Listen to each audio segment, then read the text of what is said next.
हम्म। तो आज हम रॉबर्ट ग्रीन की किताब सत्ता के 48 नियम यानी द 48 लॉज ऑफ पावर इसके एक सारांश पर बात कर रहे हैं।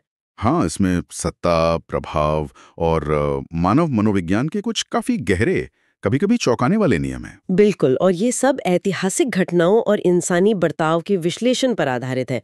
तो चलिए जरा गहराई में उतरते हैं और कुछ मुख्य नियमों को देखते हैं। जरूर। पहला नियम जो है वो मुझे हमेशा थोड़ा अजीब लगता है, अपने मालिक से कभी बेहतर न दिखे। ये सुनने में ही अटपटा है ना, मतलब अपनी काबिलियत क्यों छिपाएं? देखिए ये मानवीय असुरक्षा से जुड़ा है। हाँ। अगर आप अपने बॉस या सीनियर से ज्यादा काबिल दिखते हैं, तो वो उन्हें शायद ऐसा लगे कि उनकी पोजीशन को खतरा है। अच्छा, भले ही अपना इरादा नेक हो। हाँ, बिल्कुल, ये ज़रूरी नहीं कि आप जानबूझकर ऐसा कर रहे हो, पर सामने वाले को मतलब सीनियर को अपनी कुर्सी हिलती हुई महसूस हो सकती है। तो कभी-कभी थोड़ा विनम्र रहना या अपनी पूरी क्षमता एकदम से ना दिखाना, ये एक तरह की क्या कहते हैं स्ट्रैटेजी हो सकती है। ये तो दिलचस्प है। मतलब अपनी इमेज को मैनेज करना एक कौशल है। अच्छा, इसी से जुड़ा एक और नियम है, हर कीमत पर ध्यान आकर्षित करें।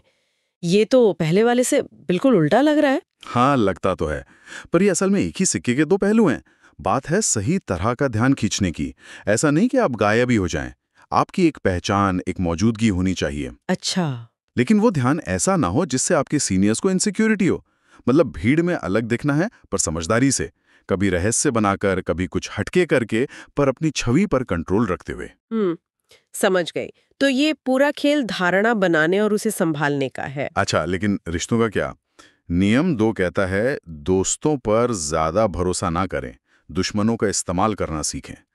ये तो मतलब दोस्ती की जो आम भावना है उसके बिल्कुल खिलाफ है। हाँ, ये सुनने में कठोर लगता है, लेकिन अगर आप सत्ता के नजरिए से देखें, तो दोस्त अक्सर ईर्ष्या का शिकार हो सकते हैं। वो आपके बराबर होते हैं ना, हम्म। तो उनकी वफादारी पर हमेशा टिके रहना मुश्किल हो सकता है। वहीं एक पुराना दुश्मन, जिसे आपने या तो हरा दिया हो या अपने साथ मिला लिया हो, वो शायद ज्यादा वफादार निकले। अच्छा, ऐसा क्यों? क्योंकि उसे अपनी वफादारी साबित करनी होती है और वो आपकी ताकत को पहचानता है। वो जानता है कि आपसे पंगा लेने का नतीजा क्या होता है। और दुश्मनों की चालें ज्यादा प्रिडिक्टेबल होती हैं, आप अंदाजा लगा सकते हैं। तो मतलब ये नहीं कि दोस्त बनाने ही नहीं चाहिए, बल्कि सत्ता के खेल में रिश्तों की जो पेचीदगियां हैं हम्म। उन्हें समझना जरूरी है, जैसे छुपी हुई ईर्ष्या या फिर नियंत्रित विरोध के फायदे। बिल्कुल सही। और यही समझदारी एक और नियम में दिखती है, बहस से नहीं, अपने कामों से जीतें। देखिए, लोगों को सिर्फ बातों से, तर्कों से मनाना अक्सर बहुत मुश्किल होता है। बहस से ना सिर्फ कड़वाहट बढ़ती है, हाँ, वो तो है। बल्कि नतीजा भी कुछ खास नहीं निकलता। इसके बजाय अपने एक्शन से, अपने नतीजों से अपनी बात साबित करना कहीं ज्यादा असरदार है। आपके काम आपकी क्रेडिबिलिटी बनाते हैं। सही बात है। काम से याद आया, कम्युनिकेशन के बारे में क्या? नियम 4, हमेशा जरूरत से कम बोलें।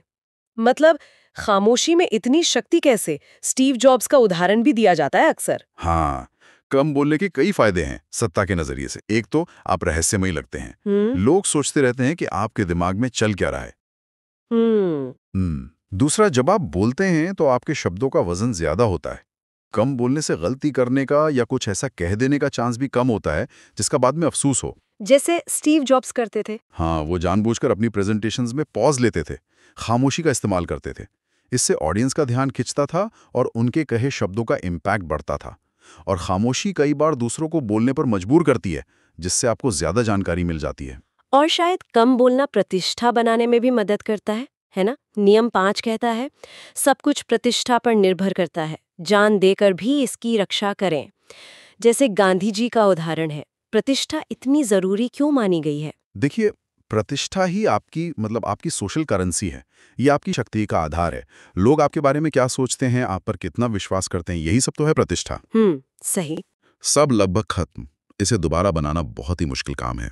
ठीक है, तो हमने धारणा, रिश्ते, बातचीत, प्रतिष्ठा, इन सब पर बात की। लेकिन एक नियम है जो शायद सबसे ज्यादा विवादास्पद लगता है। नियम 7, दूसरों से काम करवाएं लेकिन श्रेय हमेशा खुद लें। थॉमस एडिसन का जिक्र आता है इसमें। ये तो नैतिक रूप से कुछ ठीक नहीं लगता। हाँ, बिल्कुल। ये नियम नैतिकता के लिहाज से सवाल उठाता है। पर यह समझना जरूरी है कि ये किताब कोई नैतिक उपदेश नहीं दे रही। ये सिर्फ विश्लेषण कर रही है कि सत्ता असल में काम कैसे करती है। अच्छा। ये दिखाती है कि इतिहास में बहुत से शक्तिशाली लोगों ने दूसरों की मेहनत, दूसरों के आइडियाज का इस्तेमाल करके अपना नाम बनाया, अपनी छवि गढ़ी। एडिसन का उदाहरण इसीलिए दिया गया है। उनकी पूरी टीम काम करती थी, पर श्रेय अक्सर एडिसन को ही मिलता था। वो एक अकेले जीनियस माने गए। तो ये एक तरह से उस सच्चाई को दिखाता है जो लीडरशिप में कई बार दिखती है, कि लीडर को टीम के काम का क्रेडिट मिलता है, चाहे वो नैतिक लगे या न लगे, पर ये सत्ता संरचनाओं का एक हिस्सा रहा है। बिल्कुल, ये नियम हमें पावर डायनामिक्स को बिना किसी लाग लपेट के देखने पर मजबूर करते हैं। रणनीतियां अक्सर कठोर और सीधी लगती हैं। तो इन सब नियमों का निचोड़ क्या है? यही कि ये सत्ता की जो जटिल और कभी-कभी निर्मम दुनिया है, उसकी एक झलक देते हैं। ये मानव मनोविज्ञान और सामाजिक व्यवहार की गहरी समझ पर आधारित लगते हैं। हाँ, और इन्हें समझना महत्वपूर्ण है, चाहे कोई इन्हें इस्तेमाल करना चाहे या न चाहे। लेकिन ये दुनिया कैसे चलती है, लोगों के इरादे क्या हो सकते हैं, शक्ति कैसे हासिल की जाती है और कैसे इस्तेमाल होती है, इसे समझने में ये मदद करते हैं। बिल्कुल। तो ये थे रॉबर्ट ग्रीन की किताब सत्ता के 48 नियम के सारांश से कुछ प्रमुख विचार और रणनीतियां। और हाँ, श्रोताओं के लिए एक सोचने वाली बात छोड़ जाते हैं।